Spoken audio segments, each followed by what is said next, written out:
Jessie Jackson Jr., may God bless you, man. May God bless you. And for Mr. Reverend Jessie Jackson, you are now in God's hands. You are now in God's hands. But I have to say this. Mr. Jessie Jackson had asked respectfully to those who are going to attend the funeral, do not make anything political. Yes, he did. He made it clear. Now, we know he made it clear because we heard him say that. Now, there's 3 Democratic presidents attended that funeral, and they act like a donkey ass. They actually, literally, intentionally, deliberately insulted the deceased, Mr. Jessie Jackson, and his family by ignoring Mr. Jessie Jackson Jr. request. Now, I'm going to tell you the reason why I love Jessie Jackson. I mean, Jessie Jackson was not a perfect man. No, he wasn't. But when I started loving Mr. Jessie Jackson, the Reverend Jessie Jackson, is when he did that no president, that sitting president could not do. Yes, the sitting president could not do it, but he did. And those 3 presidents, Democrats, that got on that podium and made a mockery of not only themselves, but insulted everyone at that funeral regarding to what they have said. And you know who I'm referring to. I'll call him sleepy, sloppy, crazy, lazy Joe Biden. I'll call him the spook who stepped by the door straight from out of the cotton field, Johnny come lately Barack Obama, and I call him Hussy Hillary and Silly Billy. Those 3 Democratic presidents did intentionally made a mockery not only of themselves, but insulted and ridiculed that funeral of Mr. Reverend Jessie Jackson. Keep in mind, I mentioned a deceased president. The reason why I love Mr. Jessie Jackson.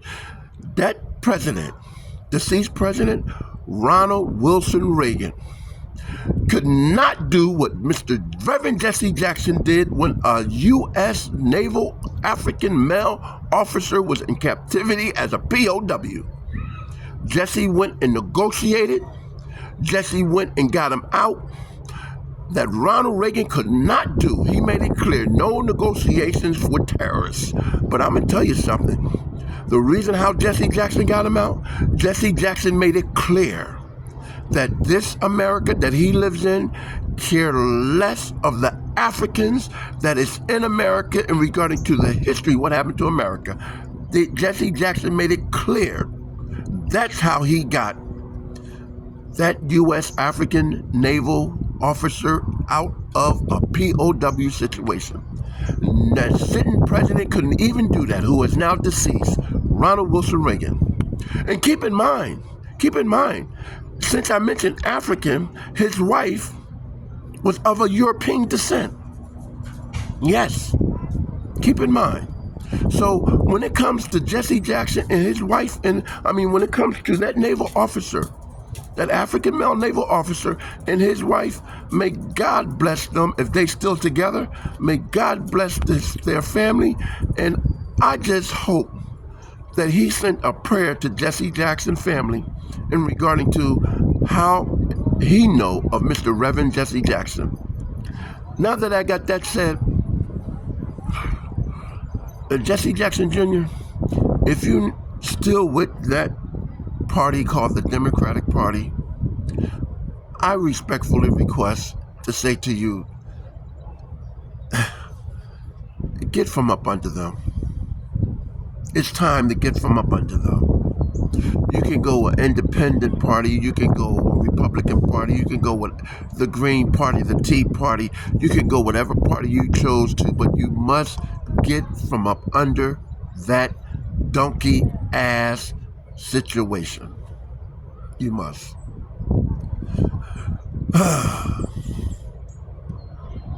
Now that that's said, I care less of those 3 sitting Democratic presidents.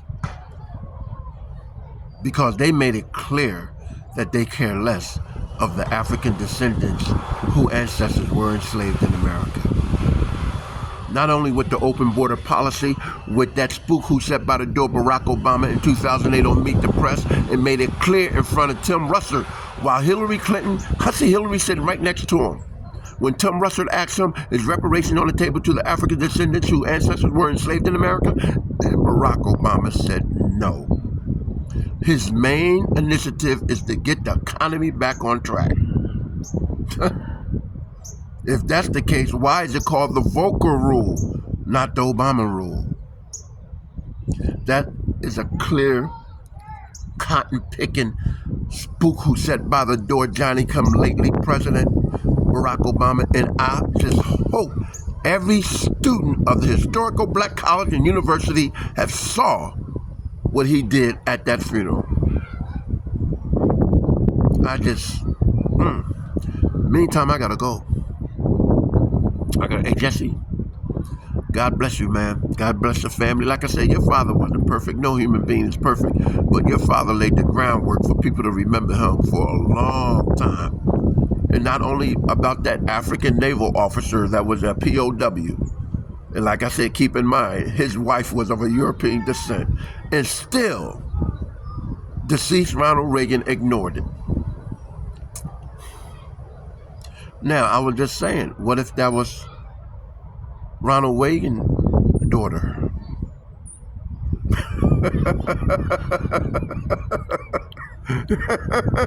Would he still leave her husband over there by him being African?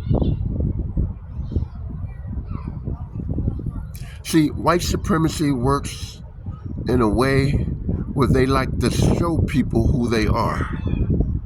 And it's still occurring in America today. But to all the African people who are descendants of Africans who were enslaved to America, get from up under that donkey-ass party, Democrats. I mean, that's the only best thing to do. That's the only best thing to do. Because from what I've been seeing since I was coming up in the 60s and the 70s and the 80s, and now the 90s and the 2000s, there's one particular athlete put it best. That with the Democrats in the 80s, they were poor, and with the Democrats in 2026, they still poor. It's just that they have nothing now.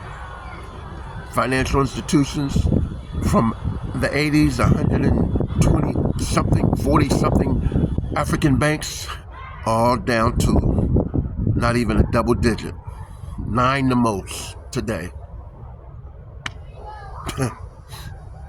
I'd be surprised if it's over 20 African independent banks in America. So, gotta go.